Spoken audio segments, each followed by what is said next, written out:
Tá, joia. Então, cabe a mim aqui apresentar para vocês o plano de mobilidade da RMBH, dar uma visão geral, né, de todo o processo e do que o plano vai tratar para a gente. Então, primeiro, como que é a governança do Plano Móvel? Ele tem a coordenação do Escritório de Mobilidade. O Escritório de Mobilidade é uma cooperação técnica entre a agência RMBH e a Secretaria de Estado de Infraestrutura e Mobilidade.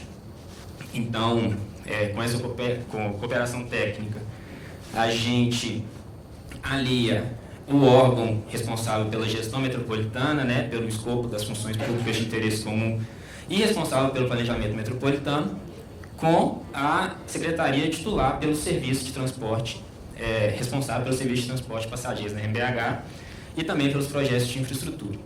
Então, a gente né, uma estrutura de cooperação onde a gente tem equipe das duas secretarias. E uma outra instância muito importante para a gente na construção do plano de mobilidade é o Comitê Técnico de Mobilidade.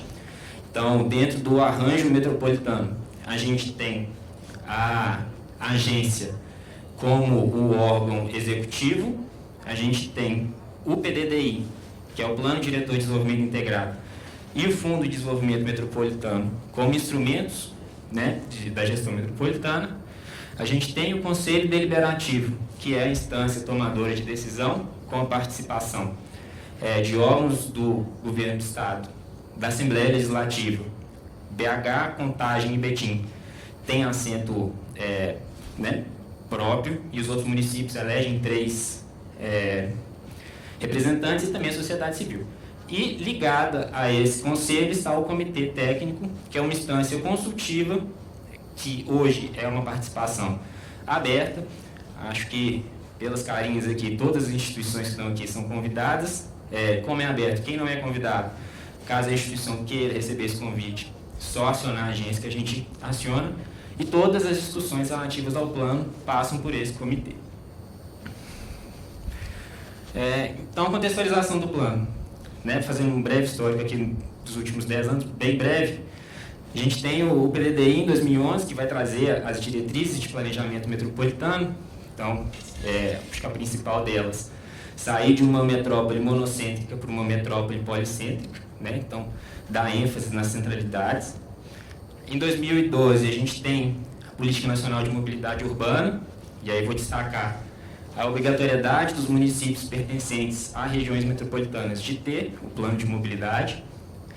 Em 2015, tem a promulgação do Estatuto da Metrópole, que vai disciplinar a gestão metropolitana, a obrigatoriedade de toda a região metropolitana ter um plano de desenvolvimento, e inclusive quais são esses requisitos mínimos, que vai trazer para a gente uma necessidade de ajuste do nosso plano diretor. No ano de 2007, foi iniciado o Plano Móvel RMBH por meio de uma licitação. Em 2019, 2019, esse contrato acabou vencendo e, por uma série de dificuldades e decisão do governo, ele não foi renovado, e aí o plano foi, então, remodelado. E nessa remodelagem, né, ele tem 4 eixos principais e eixos setorizados. O transporte ativo ganhou um eixo, o transporte público coletivo, a logística urbana e o transporte individual motorizado, tendo os temas de uso e ocupação do solo, sustentabilidade, segurança viária, acessibilidade e governança como uma participação, né, transversal. Todos esses eixos vão ter planos setoriais e esses temas vão ser tratados em todos eles. Então, o Plano Móvel ele teve duas grandes fases. Então, uma primeira fase onde a gente gastou bastante tempo trabalhando os insumos, então, com um grande levantamento de dados, legislações e normas, a elaboração de uma base de dados cartográfica digital, foram feitas pesquisas de tráfego, ações de comunicação e participação, foi feito um estudo sobre governança metropolitana e que a gente deve atualizar, porque já está um pouco desatualizado, né?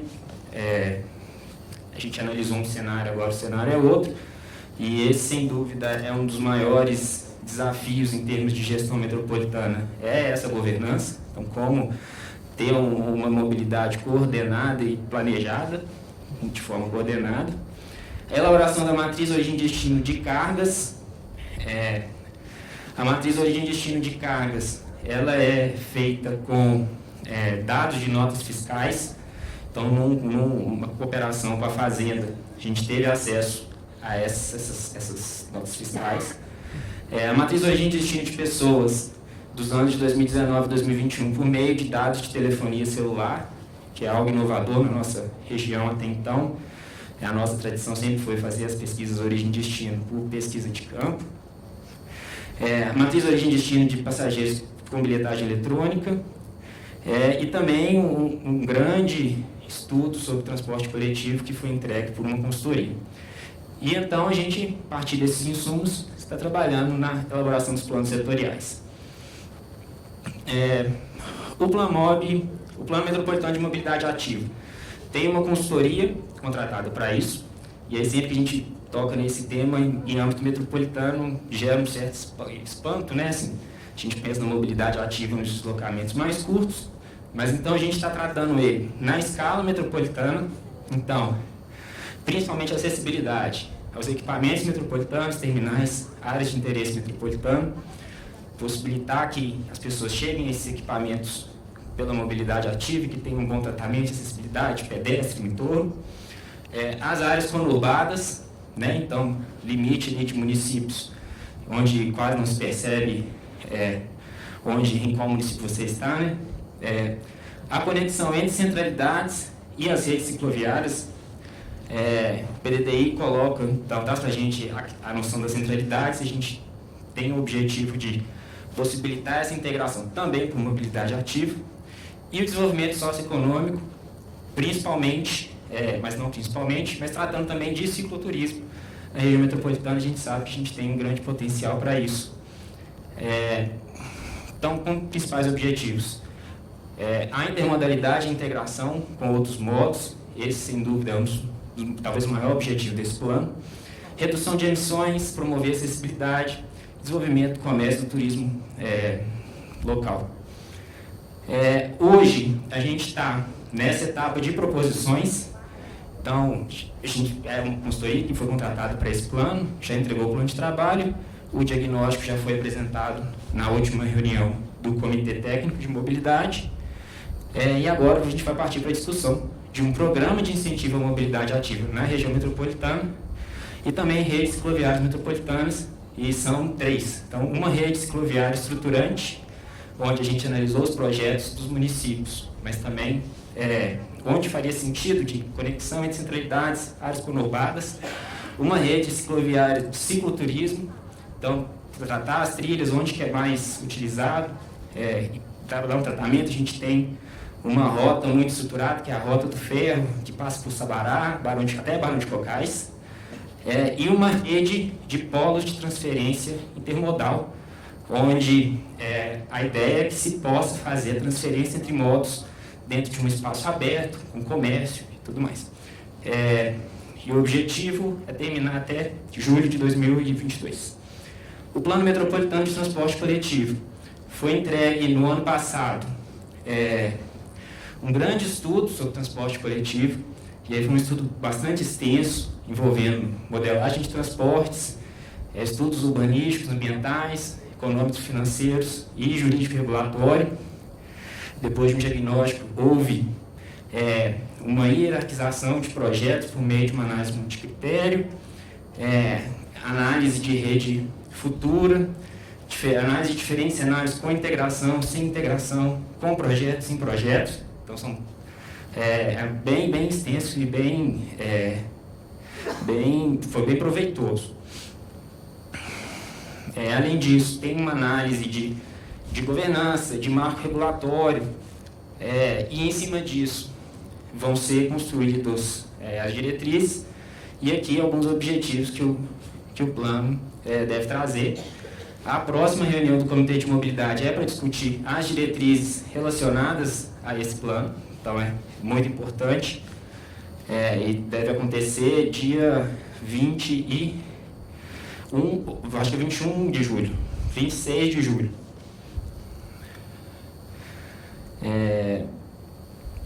Então a gente está exatamente nessa fase de diretrizes e propostas. O Plano Metropolitano de Logística Urbana. O nosso principal insumo é a matriz origem e destino de cargas. Inicialmente a gente tinha até o ano de 2019 e a gente conseguiu com a Fazenda os dados fiscais até 2021, então a gente está com uma base de dados consolidada. Foram feitas algumas cooperações técnicas para estudar essa matriz, que é um grande banco de dados inovador que a gente ainda tem que aprender quais as informações interessantes do ponto de vista de desenvolvimento econômico que ela traz para a gente. E aí quem está participando? A agência, a SED, a FIENG, o SEBRAE e a CEINFRA, e a gente já está agregando novas bases de dados de comércio exterior e da RAIS, então está ficando um banco de dados muito poderoso que a gente precisa aprender a usar. E para a mobilidade, ele vai possibilitar diagnósticos e análises sobre o uso do solo, sobre tendências, a gente vai conseguir tirar indicadores de logística urbana, os grandes corredores de transportes, quais são os gargalos logísticos. O plano também vai acabar entrando no que tange ao escopo metropolitano, circulação e estacionamentos, e também tratar acidentes, poluição e consumo de combustível. Então, o objetivo desse plano vai ter um foco maior em desenvolvimento econômico, para o desenvolvimento da logística urbana para a promoção do desenvolvimento econômico. Depois da discussão do transporte coletivo, esse vai ser o plano a ser discutido, então a próxima discussão vai ser relacionada à logística urbana. E por fim, é o plano viário e de incentivo ao uso racional do automóvel, e aí aqui a gente coloca esse uso racional, o uso racional do automóvel, justamente para dar a noção de priorização do transporte coletivo, da mobilidade ativa, como é o que manda a Política Nacional de Mobilidade Urbana. Também vai conter, então, levantamento de dados e o diagnóstico. Então, a gente já tem um catálogo de projetos da região metropolitana, uma rede georreferenciada, vai vir com um relatório diagnóstico com as diretrizes metropolitanas. E aí, quais são as proposições? Então, uma carteira de projetos e programas com um programa de uso racional, um modelo de governança, a classificação viária metropolitana, instituir a classificação viária metropolitana, para ser uma diretriz para todo mundo, também um painel de indicadores e metas. Depois da logística urbana, esse é o próximo plano e eixo a ser discutido. Bom, de maneira breve, foi isso que eu trouxe para vocês conhecerem um pouco como ele está sendo construído, os eixos e o que vai ser discutido em cada um. Tudo que foi mencionado estava no site da agência, mas em função das vedações da legislação eleitoral, parte do site da agência teve que ser suspenso, então eles não vão estar lá, mas todas as matrizes, os relatórios, os diagnósticos ficam todos lá. Então, é isso. Obrigado. Já temos uma questão aqui, Diego, só um instantinho. Diego, boa noite. Obrigado pela apresentação. Obrigado. Você falou que as pessoas que não estão inseridas na comissão é só enviar um e-mail para participar das reuniões? Como é que funciona? Isso, então assim, é aberto para as instituições, então só manda um e-mail para a gente, relatando a sua instituição. Pode mandar para o meu e-mail mesmo, que a gente inclui no nosso e-mail. Anteriormente o comitê ele era fechado, tinha eleição para representação por tipo de atividade.